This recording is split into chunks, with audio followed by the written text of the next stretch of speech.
ठीक है। ठीक है। तो आज जो हमारा टॉपिक है, मैंने आप लोगों को ना बेसिक इंट्रोडक्शन देनी है हार्मोन्स की, और जो पिट्यूटरी का रोल होता है इन हार्मोन्स की सिक्रीशन में सारा। तो बेसिकली मैं आप लोगों को उसके इंट्रो देने लगी हूँ। अच्छा, तो स्टार्ट करते हैं कि पिट्यूटरी क्या है और उसके हमारे पास जो है ना कितने डिस्टिंक्ट पार्ट्स हैं, कौन से हार्मोन प्रोड्यूस करती है वो, हाइपोथैलेमस का क्या काम है इसके फंक्शंस में। तो ठीक है। जो पिट्यूटरी का जो लिटरल टर्म पिट्यूटरी है ना, उसका लिटरल मीनिंग जो है ना, उसका मतलब है स्पिट म्यूकस। ठीक हो गया। हमारे पास बेसिकली एक ब्रेन का पार्ट है पिट्यूटरी हमारे पास। ठीक है। इसकी एनाटॉमी में आप लोग को नहीं पढ़ा, ये एनाटॉमी बहुत डिटेल में आप लोग की बुक में लिखी हुई है। तो उसको एक बार अच्छे से रीड कर लेना, याद करने की जरूरत नहीं है एनाटॉमी को, लेकिन अच्छे से रीड कर लेना। पिट्यूटरी की एनाटॉमी और हाइपोथैलेमस की बहुत लंबी लिखी हुई थी, मैंने उसको इतनी डिटेल में नहीं लिखा बताया। बुक से पढ़ लेना आप लोग, ठीक है। अब हमारे पास जो है ना पिट्यूटरी बेसिकली हमारे पास ब्रेन का एक पार्ट है जो कि रिस्पॉन्सिबल होती है रिलीज ऑफ सर्टेन हार्मोन्स। अभी डिटेल में बताती हूँ कौन से हार्मोन्स, कैसे हार्मोन्स। इसके तीन डिस्टिंक्ट पार्ट्स होते हैं पिट्यूटरी के। एक है एंटीरियर पिट्यूटरी, जिसको एडिनोकोफाइसिस भी कहते हैं।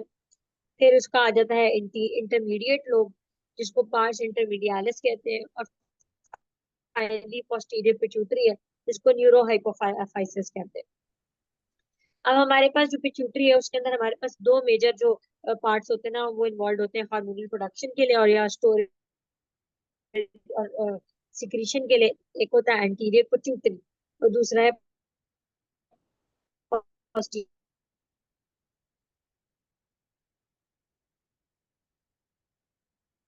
पिट्यूटरी। जो इंटर लोब है ना, वो हमारे पास काफी पोorly डेवलप्ड होता है और उसके अंदर फंक्शनल कैपेसिटी बहुत थोड़ी होती है। फिर आ जाओ जी पोस्टीरियर पिट्यूटरी।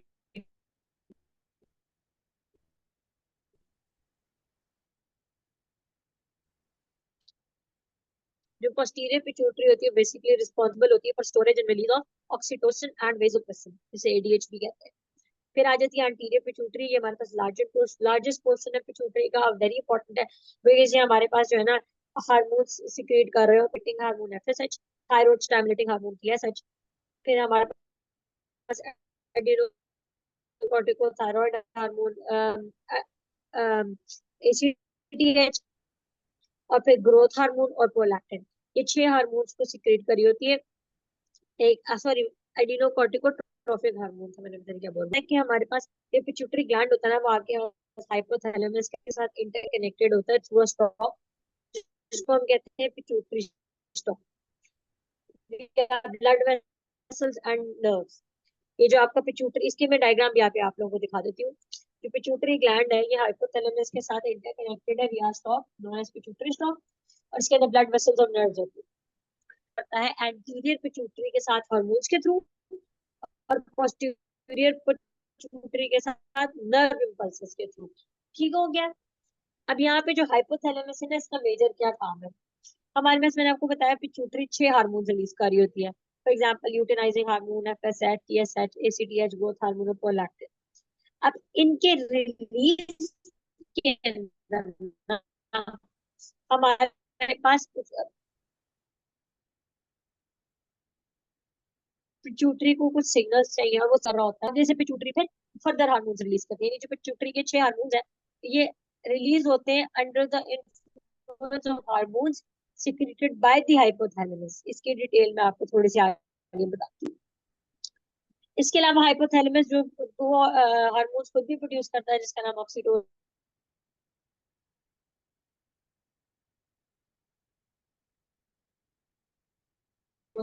और वेसोप्रेसिन। हाइपोथैलेमस कुछ हार्मोन सिक्रेट करता है, secretes hormones to communicate and stimulate the pituitary gland, particularly the uh,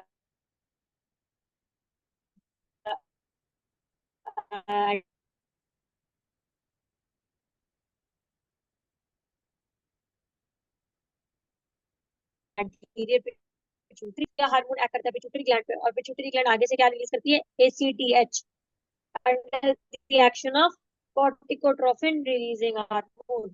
यानी हाइपोथैलेमस से हार्मोन आया कॉर्टिकोट्रोफिन रिलीजिंग हार्मोन, उसने एक्ट किया एंटीरियर पिट्यूटरी पे, और एंटीरियर पिट्यूटरी ने आगे से रिलीज किया एसीटीएच, एडिनो कॉर्टिकोट्रोफिक हार्मोन। फिर आ जाते हैं गोनेडोट्रोपिन रिलीजिंग हार्मोन, जो आपका हाइपोथैलेमस रिलीज कर रहा है। ये गोनेडोट्रोपिन रिलीजिंग हार्मोन आपके एक्ट करेगा एंटीरियर पिट्यूटरी पे, और इसके बाद एंटीरियर पिट्यूटरी आगे से रिलीज करेगी एफएसएच और LH under the action of GnRH. Hypothalamus release करेगा ग्रोथ हार्मोन रिलीजिंग हार्मोन जीएचआरएच, जो एक्ट करेगा एंटीरियर पिट्यूटरी पे, जिसके रिजल्ट में एंटीरियर पिट्यूटरी आगे से सिक्रीट करेगी ग्रोथ हार्मोन को। ठीक है जी। इसके बाद आ जाता है सोमैटोस्टेटिन। सोमैटोस्टैटिन इनहिबिट करता है action of TSH and growth hormone. Somatostatin जो हाइपोथैलेमस रिलीज कर रहा है, ये इनहिबिटरी हार्मोन है, ये स्टिमुलेटिंग हार्मोन नहीं है। इसके अलावा thyrotropin releasing hormone TRH hypothalamus release करेगा, एक्ट करेगा पिट्यूटरी पे, और आगे से पिट्यूटरी क्या रिलीज करेगा, टीएसएच यानी थायराइड स्टिमुलेटिंग हार्मोन। यानी हाइपोथैलेमस का काम है रिलीजिंग हार्मोन्स को रिलीज करना, जो जाके पिट्यूटरी पे एक्ट करते हैं। आगे से फिर पिट्यूटरी हमारे पास स्टिमुलेटिंग हार्मोन्स को सिक्रीट करती है। अब ये डायग्राम देख लो, ये मैंने ब्रेन बनाया और ब्रेन का पे ये इसके अंदर ब्रेन का स्टेम है, और उसके अंदर हमारे पास ये छोटू सा जो है ना, ये हमारे पे में पिट्यूटरी स्टॉक जिसे कहते हैं। इसको बड़ा करके जो मैं दिखा रही हूँ, ये पीछे की तरफ जो लोब है वो आपका एंटीरियर पिट्यूटरी है, आगे वाला लोब आपका पोस्टीरियर पिट्यूटरी है, ऊपर आपका हाइपोथैलेमस है, और बीच में दोनों जो कनेक्शन है वो हमारे पास स्टॉक है, पिट्यूटरी स्टॉक, जो मैंने आपको बताया। अब क्या होता है कि एक्ट कैसे होता है, ये हाइपोथैलेमस ने रिलीजिंग हार्मोन सिक्रीट किया, उसने किया एंटीरियर पिट्यूटरी पे एक्ट, फिर एंटीरियर पिट्यूटरी ने फर्दर हार्मोन रिलीज किए जो कि अपने टारगेट ऑर्गन पे एक्ट करेंगे। ठीक हो गया। हाइपोथैलेमस रिलीजिंग हार्मोन भी सिक्रीट करता है, इनहिबिटरी हार्मोन भी सिक्रीट करता है, जो कि एंटीरियर पिट्यूटरी के एक्शन को टर्न ऑफ कर देते हैं। ठीक हो गया। जहां तक किसी को कोई चीज समझ नहीं आई तो मुझसे पूछो।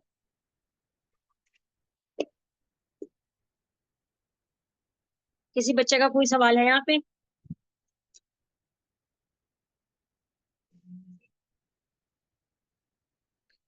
नहीं है कोई इसके एक्शन के ऊपर कोई सवाल? क्योंकि फिर मैं जब आगे चली जाऊंगी ना, मैं पीछे ये वाली बात अब वापस नहीं दोहराने वाली मैं। अपनी चलो बस लड़की ठीक की है, फिर मैं आगे खामोशी चली आधी जाती रजामंदी है। हूँ। नेक्स्ट हमारे पास मैंने आप लोगों को ना, बस ठीक है, हम नेक्स्ट पे चलते हैं। और तो लड़के जो बेचारे बैठे हुए हैं अंदर, उनकी पूरी रजामंदी है, उनकी खामोशी। इसका नहीं पता। मेरा ख्याल है लड़का कोई बैठा ही नहीं है। नहीं, यहाँ पे लड़कियां हैं फिलहाल सारी। अच्छा खैर, अच्छा ठीक है। नेक्स्ट पे आते हैं। वही ना, फंक्शन में मैंने आप लोगों को पहले बता दिया था, जो थायराइड रिलीजिंग हार्मोन जो हाइपोथैलेमस सिक्रेट करता है, वो हमारे पास टीएसएच और प्रोलैक्टिन प्रोड्यूस कराता है पिट्यूटरी में से। Similarly gonadotropin releasing hormone stimulate करता है एलएच और एफएसएच की प्रोडक्शन पिट्यूटरी में से। सोमैटोस्टैटिन इनहिबिट करता है ग्रोथ हार्मोन और टीएसएच की रिलीज, और फिर वही corticotropin releasing hormone stimulate anterior pituitary. ये जो सिक्स हार्मोन रिलीज कर रहा होता है एंटीरियर पिट्यूटरी।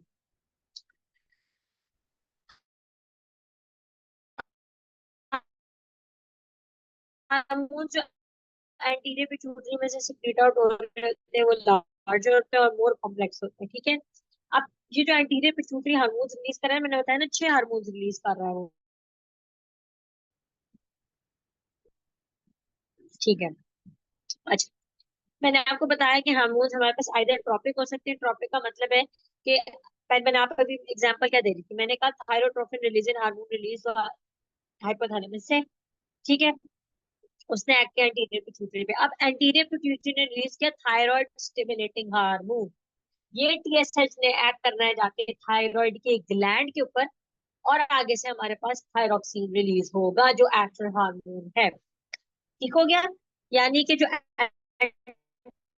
एंटीरियर पिट्यूटरी है, या तो वो ट्रॉपिक हार्मोन्स रिलीज करेगी। ट्रॉपिक हार्मोन्स क्या होते हैं? ऐसे हार्मोन्स जो आगे से एक्ट करते हैं किसी एंडोक्राइन ग्लैंड पे, ताकि हमारे पास टीएसएच दी कि एंटीरियर पिट्यूटरी हमारे पास एक्टिवेट हुई है टीआरएच, फिर उसमें से निकला टीएसएच एंटीरियर पिट्यूटरी में से। इस टीएसएच एंडोक्राइन ग्लैंड पे एक्ट करते हैं। या फिर एंटीरियर पिट्यूटरी में से निकलने वाले हार्मोन हो सकते हैं डायरेक्ट इफेक्टर्स। डायरेक्ट इफेक्टर्स का मतलब है कि जो हार्मोन निकल रहा है वो डायरेक्ट टारगेट ऑर्गन पे एक्ट कर रहा है।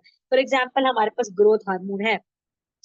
ये ग्रोथ हार्मोन आपका, अच्छा, सबसे पहले जीएनआरएच, जीएचआरएच यानी ग्रोथ हार्मोन स्टिमुलेटिंग ये releasing hormone, sorry, growth hormone releasing hormone release किया हाइपोथैलेमस ने। वो उस हार्मोन ने एक्ट किया आपके एंटीरियर पिट्यूटरी पे।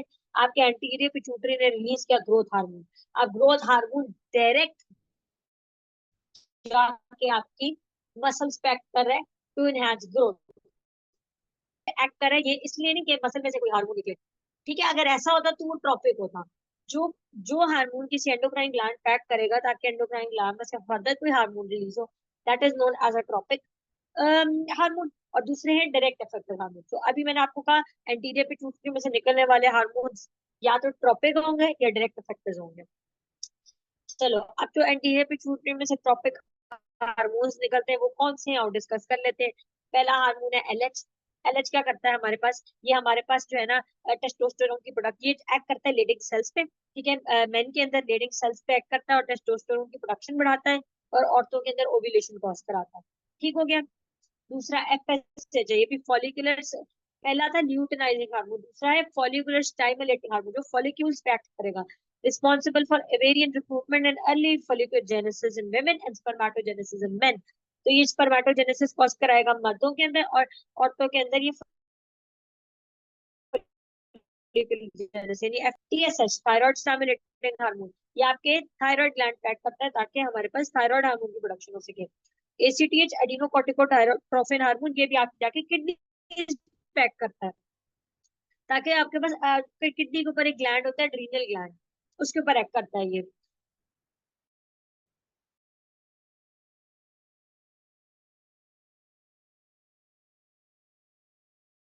एसीडीएच एडिनोकोर्टिकोट्रोपिक हार्मोन रिलीज करे। फिर वो आ जाते हैं हमारे पास इफेक्टर हार्मोन्स। इफेक्टर हार्मोन्स में ग्रोथ हार्मोन है और प्रोलैक्टिन, इंडिविजुअली काम बताऊंगी। पहला हार्मोन जो हम पकड़े हैं वो है ग्रोथ हार्मोन। इसी तरह जितने भी एंटीरियर पिट्यूटरी के हार्मोन है मैं बारी बारी सारे आपको पढ़ाऊंगी। पहले मैं आपको पढ़ाने लगी हूँ ग्रोथ हार्मोन, ठीक है। ये भी मैंने भी इस टॉपिक में, इस आज के लेक्चर में पूरा ग्रोथ हार्मोन नहीं पढ़ाना, इंशाल्लाह बाकी का ग्रोथ हार्मोन आपको कल कराऊंगी, अभी जितना होता कर लेते। अच्छा, हमारे पास जो है ना ग्रोथ हार्मोन, ग्रोथ हार्मोन को हम लोग जो है वो सोमैटोट्रोपिन भी कहते हैं, इस हार्मोन का दूसरा नाम है सोमैटोट्रोपिन। ठीक हो गया। हमारे पास ग्रोथ हार्मोन रिलीज होता है under the action of hypothalamic action of growth hormone releasing hormone, यानी हाइपोथैलेमस रिलीज करता है ग्रोथ हार्मोन,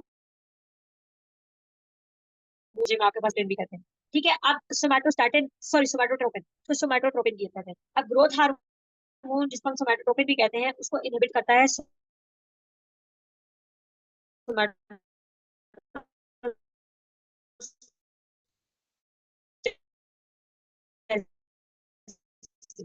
कोई एक नेगेटिव फीडबैक के थ्रू।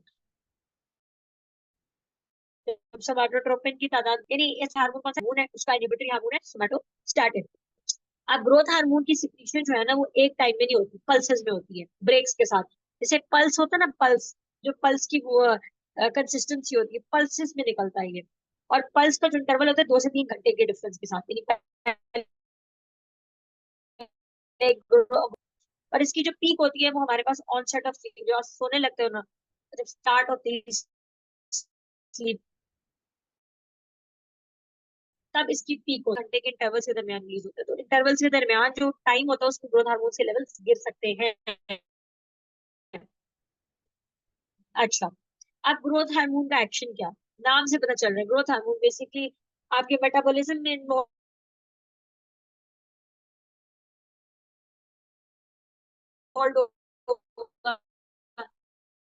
ग्रोथ ये ग्रोथ की स्टिमुलेशन कर रहा होता है, ग्रोथ को एनहांसमेंट कर रहा होता है, से बहुत एनाबॉलिक एंड मेटाबॉलिक प्रोसेसेस के अंदर इन्वॉल्व होता है। अच्छा, मेन जो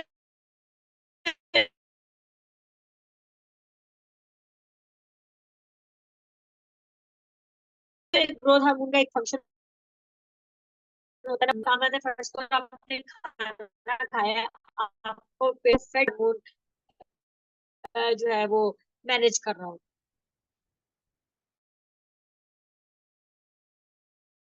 ठीक हो गया। इंसुलिन के एक्शन को एंटोगनाइज करे, यानी इंसुलिन के एक्शन को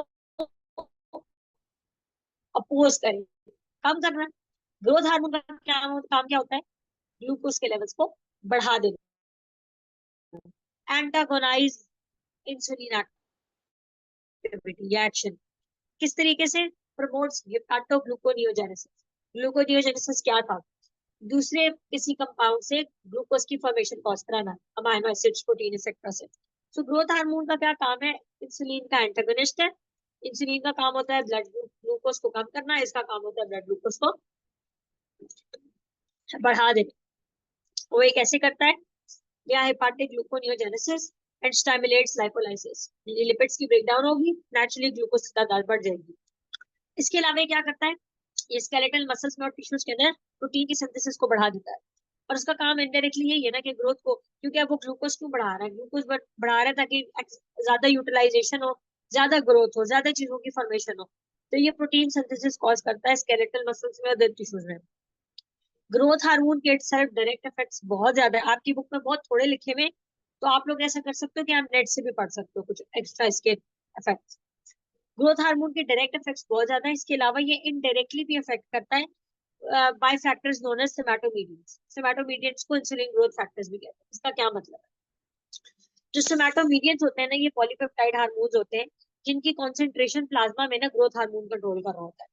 ठीक है, यानी जब ग्रोथ हार्मोन का एक्शन, मतलब सोमैटोमीडियंस या इंसुलिन ग्रोथ फैक्टर, सोमैटोमीडियंस इनको पहले कहते थे, अब इनको इंसुलिन ग्रोथ फैक्टर्स कहते हैं। जो इंसुलिन ग्रोथ फैक्टर्स है ना, ये भी कुछ हार्मोन्स होते हैं जो कि एक्ट कर रहे होते हैं under the influence of growth hormones. यानी ग्रोथ हार्मोन्स की का एक्शन इनके ऊपर, इनको स्टिमुलेट या एक्टिवेट करता है।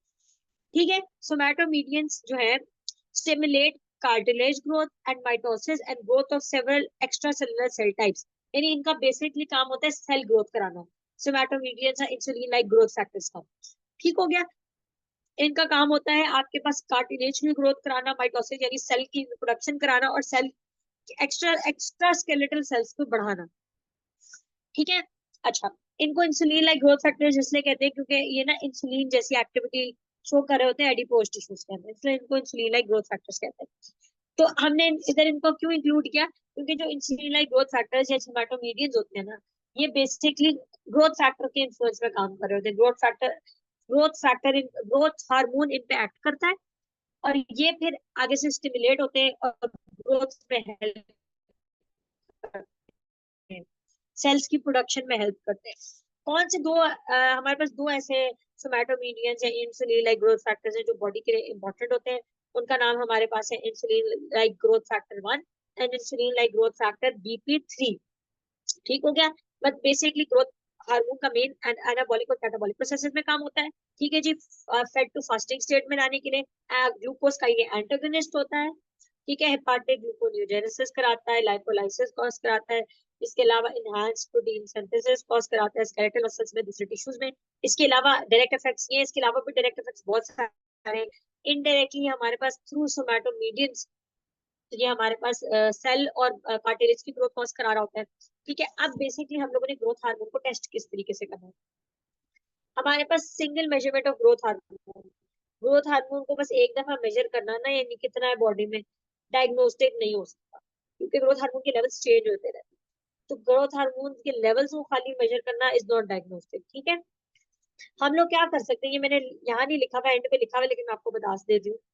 नॉर्मली क्या होता है कि इंसुलिन लाइक ग्रोथ फैक्टर 1, जिसको हम सोमैटोमीडियन सी भी कहते हैं, और इंसुलिन IGF-BP3, ये दो ऐसे इंसुलिन लाइक ग्रोथ फैक्टर्स हैं जिनके लेवल्स बॉडी में जब एलिवेटेड होते हैं ना, तो हमारे पास इंडिकेट कर रहे होते हैं कि ग्रोथ हार्मोन के भी लेवल्स हमारे पास बॉडी में बढ़े हुए। हाउएवर, ये हमारे पास जो है ना डायग्नोस्टिक नहीं है। डायग्नोस्टिक इस तरह से नहीं है कि कुछ लोगों को हेपाटोमास होते हैं, लिवर का कोई डिसऑर्डर होता है जिसमें इंसुलिन लाइक ग्रोथ फैक्टर्स बढ़े हुए होते हैं, इसलिए इसको डेफिनेटिव डायग्नोसिस नहीं कह सकते।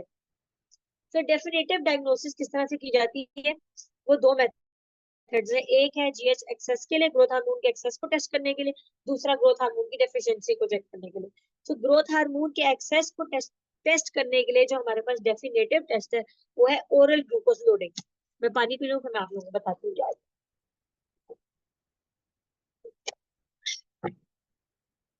ओरल ग्लूकोज लोडिंग हमारे पास एक डेफिनेटिव टेस्ट है for testing of growth hormone access body के अंदर।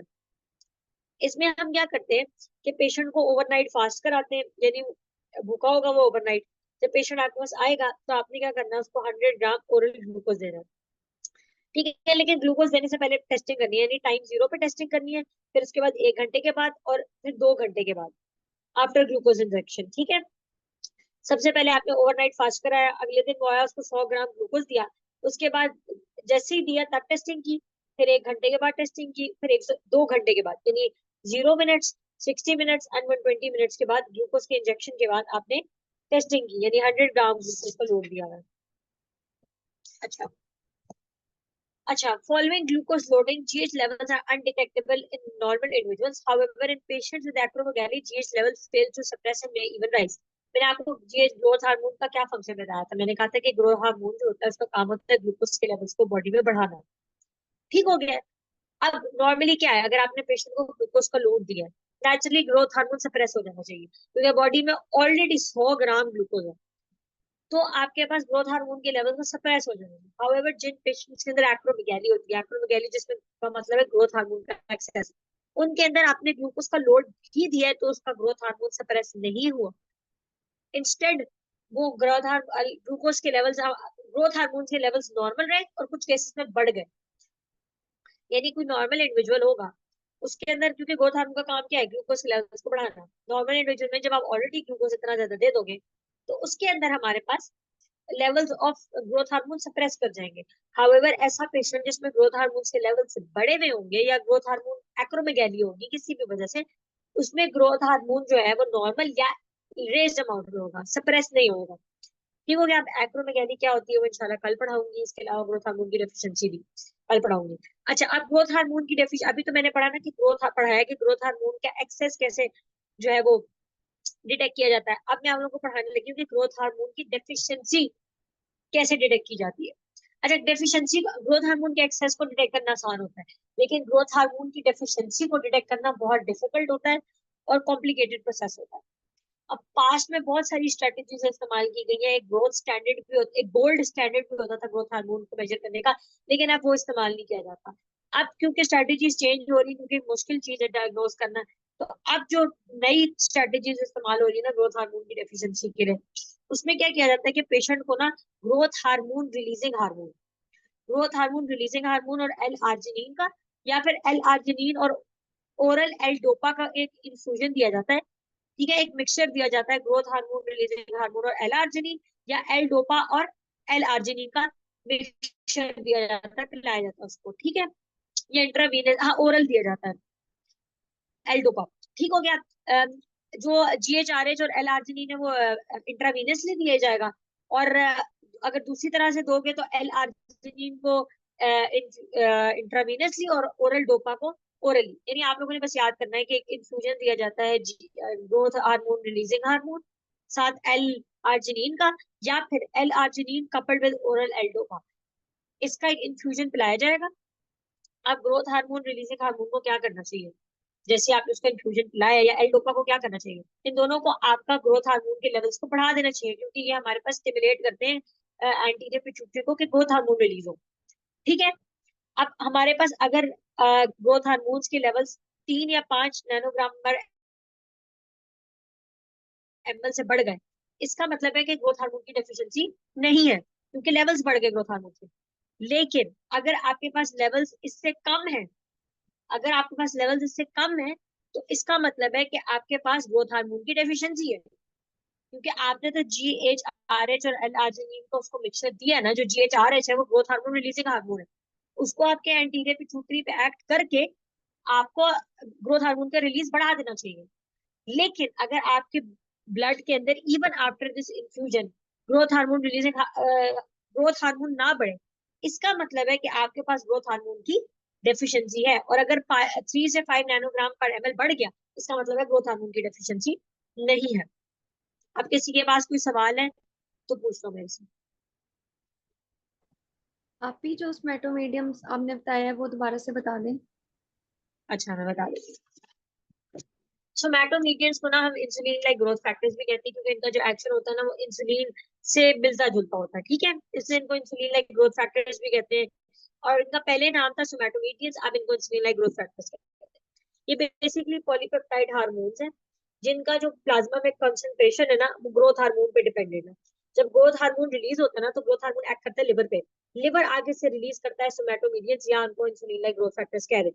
ठीक है, इनका काम क्या होता है कि ये बेसिकली स्टिमुलेट करते हैं कार्टिलेज ग्रोथ को, माइटोसिस को, growth growth of several extra skeletal cell types. ठीक है, ये इनका बेसिकली काम होता है cell growth and cartilage growth. तो basically growth hormone indirect effect cause कर रहा होता है विया सोमैटोमीडियंस या इंसुलिन लाइक ग्रोथ फैक्टर्स। अच्छा, ये जो इंसुलिन लाइक ग्रोथ फैक्टर्स है इनमें जो important insulin like growth factors है वो IGF-1 है और IGF-BP3 है। ठीक हो गया। यहाँ आपकी बुक में तो नहीं लिखा हुआ लेकिन मैं आप लोगों को बता देती हूँ, ये जो somatomedins insulin like growth factors होते हैं ना, ये basically as a inhibitory role भी प्ले करते हैं। जब आपके बॉडी के अंदर ग्रोथ हार्मोन का एक्सेस होता है ना, तो ये जो सोमैटो मीडियंस होते हैं ना, ये हमारे पास जाके सोमैटोस्टेटन, ये जो हमारे पास इंसुलिन लाइक ग्रोथ फैक्टर्स होते हैं, सोमैटोमीडियंस होते हैं, ये आपके पास as a negative feedback act करके ना ग्रोथ हार्मोन की प्रोडक्शन को डिक्रीज भी कर देते हैं जब ग्रोथ हार्मोन बढ़ जाता है, क्योंकि ग्रोथ हार्मोन आगे से स्टिमुलेट करता है सोमैटोमीडियंस, सोमैटोमीडियंस फर्दर ग्रोथ को स्टिमुलेट करते हैं। लेकिन जब ग्रोथ हार्मोन का एक्सेस होता है तो ये हमारे पास सोमैटोमीडियंस ही होते हैं जो कि आपके पास ग्रोथ हार्मोन को इनहिबिट भी कर सकते हैं। ठीक हो गया। आप किसी के पास कोई सवाल है तो पूछे।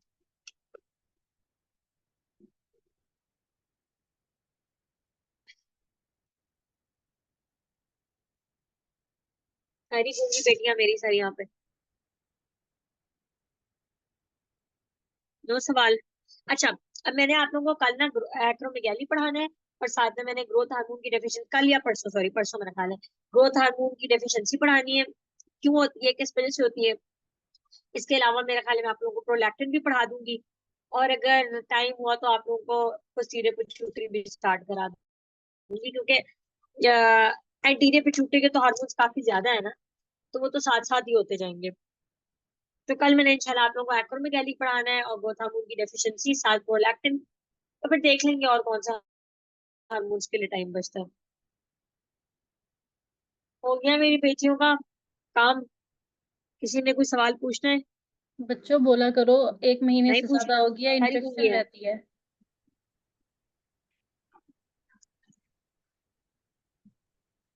यहाँ तो ये बच्चे सो रहे होते हैं। अच्छा हाँ, मैं ना पेपर्स चेक करी थी, आप लोगों के पेपर्स होते तो बहुत अच्छे हैं। कोई एक बच्ची है जिसकी राइटिंग भी बहुत अच्छी है, मुझे पता नहीं है इनमें से वो कौन सी है, लेकिन उस बच्ची का नाम जैनब है, उसकी राइटिंग बहुत अच्छी है। पेपर भी बहुत अच्छा है आप लोगों का। लेकिन ना मैं नोटिस करी थी कि कुछ बच्चों ने ना बहुत अननेसेसरी डिटेल भी लिखी हुई है। अगर टाइम है तो लिखो, कोई बात नहीं, लेकिन ना UHS के पेपर में इतना टाइम नहीं होता आप लोगों के पास कि आप लोग ना कहानियां पूरी पूरी डालो। तो फिर पहले ऐसे सवाल कंप्लीट किया करो जिनके आंसर शॉर्ट है, टू द पॉइंट है, फिर लंबे जवाबों पे आया करो, ताकि ये ना हो कि लंबे जवाब लिखते लिखते आप जो एक्चुअल सवाल है वो उन तक पहुंच ही ना पाओ या वो मिस हो जाए। बाकी पेपर्स अच्छे थे इस दफा, सारों के ही, हर ही बच्चे के ऑलमोस्ट फुल थे या अच्छे मार्क्स थे। और मुझे कोई ज्यादा कोई कंप्लेन भी नहीं है, अच्छे पेपर्स थे इस दफा। बच्चों ने यानी सुनना शुरू कर दिया है, बोलना तो अभी भी नहीं शुरू किया लेकिन सुनना शुरू कर दिया। तो अब मैं भाग रही हूँ क्योंकि मेरा ख्याल है ये फॉरएवर गूंगे रहेंगे। नहीं, आप ही, मैं आई दुआ एम गोइंग करूंगी नाउ। इंशाल्लाह ये बोलेंगे। ठीक है महवेश। जी आप भी। हाँ, अल्लाह इनको जरूर वो क्या कहते हैं उसको, बोलने की इस्तात देगा। आमीन। चलिए जी, आमीन। ओके, अल्लाह हाफिज। अल्लाह हाफिज बच्चों।